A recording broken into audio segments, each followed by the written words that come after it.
반갑습니다. 11월 29일 대림절 묵상 시작하겠습니다. 저는 춘천 소양성결교회를 섬기는 김선일 목사입니다. 제가 살고 있는 춘천에는 춘천시를 가로지르는 공지천이라는 하천이 있습니다. 이 공지천 근처에는 좀 특이하게 생긴 검정색 건물이 있는데요. 이 건물의 이름은 에티오피아 한국전 참전 기념관입니다. 이 건물은 1968년도에 에티오피아 참전 기념비와 함께 세워지게 됐고 특별한 역사적인 의미를 담고 있습니다. 1951년 한국전쟁이 한참이던 때에 이 한국전쟁 참전을 에티오피아는 결정하게 되고요. 당시의 황제였던 이 하일레 셀레시아 황제의 명령에 따라 황실 근위대이자 최정예 부대인 캉류 부대를 한국으로 파병하게 됩니다. 이 캉류라고 하는 이름의 뜻은 혼돈에서 질서를 확립하고 적을 격파한다 이런 뜻인데요. 셀레시아 형제가 직접 이름을 지은 부대의 명이었습니다. 이 캉류 대원들을 태운 배가 에티오피아에서 출발해서 14,500km 떨어진 부산항까지 오기에는 3주나 걸렸습니다.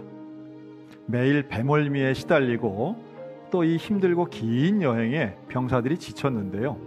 그러나 정말로 이 병사들이 힘들어했던 것은 도착한 이후에 강원도, 춘천, 철원 등 이 중부 동부 전선의 맹추위였습니다.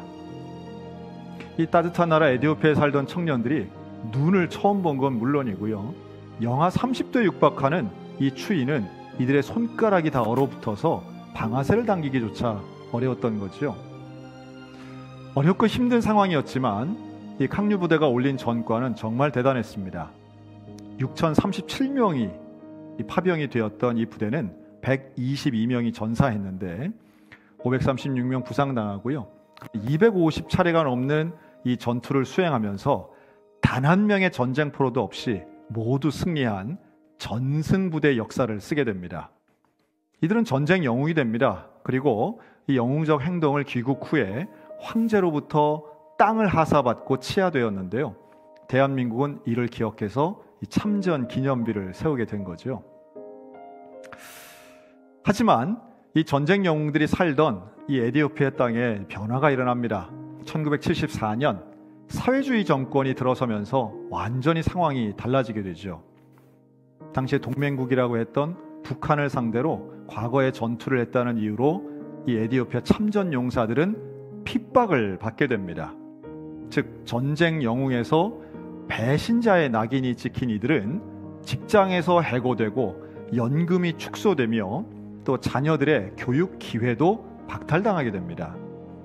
이 전쟁 용사들이 모여 살던 이 코리아 빌리지, 이름도 한국인들 기념하는 이름이었던 것인데요. 이 코리아 빌리지는 최악의 빈민촌이 되어버리고 맙니다. 이 올바른 일을 하고도 사실 손해를 볼 때가 있습니다. 사랑을 실천하고도 원망을 듣는 경우도 있고요. 또 믿음 따라 우리 그리스도인 같은 경우 진리를 따라 살았는데 사실 그 결과가 기대와는 다를 때도 분명히 있습니다. 그러니까 우리는 분명히 믿고 있지요. 하나님의 방법대로 살면 하나님이 인정하시고 인도하신다고 우리는 분명히 믿고 있습니다. 오늘 성경 본문에도 이 우시야 왕이 죽었을 때에 선지자 이사야가 낙심하는 장면이 나옵니다. 믿었던 또 의지했던 좋은 관계를 가졌던 왕이 죽었을 때 이사야가 낙심하고 있었는데요. 그때 하나님이 보여주신 희망의 메시지는 다름 아닌 천사들의 찬양이었습니다. 거룩하다 거룩하다 만군의 여호와여. 이 충격과 낙심 중에 이 하나님 찬양하는 모습을 보는 천사들을 보는 이사야는 신비로움을 넘어서 확신을 가지게 되죠. 저는 이 장면이 하나님의 은혜라고 믿습니다. 즉 하나님이 내 상황을 아신다는 그 사실, 천사가 등장하게 되고 찬양을 할 때에 이사야에게는 그 모습이 큰 위로가 되고 하나님이 함께 하신다는 희망이 되었다는 거죠. 사실 우리가 당하는 이 현실의 아픔, 우리 하나님 분명히 아십니다. 그리고 그 하나님이 이 대림절 우리 모두와 함께 하시는 줄로 믿습니다. 시간이 지나고 한국 정부는 지금 매년 에디오피아의 전쟁 영웅들을 초대하고 있습니다. 대부분 80이 넘은 노인이 된 이들은요, 대한민국에 와서, 특별히 이 에디오피아 기념관에 와서 하나같이 감격하며 자신들의 젊은 날의 헌신이 얼마나 가치 있는 일이었는지를 보고 확인하고 감탄하고 있습니다. 그리고 이렇게 자신들을 알아준 한국 정부에 감사를 표하죠. 그 누군가가 나의 수고, 나의 진심을 알아준다는 건 참 큰 위로가 되는 것 같습니다.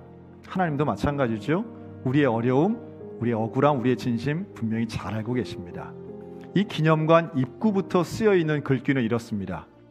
Thank you, 에디오피아. 대림절 묵상이었습니다. 우리 다 같이 기도하겠습니다. 어려움 속에 절망하지 않고 주님 바라보게 하소서. 찬양하는 가운데 거룩하신 하나님의 영광을 경험하게 하소서. 대림의 절기를 시작하는 우리에게 성령의 임재를 경험하게 하소서.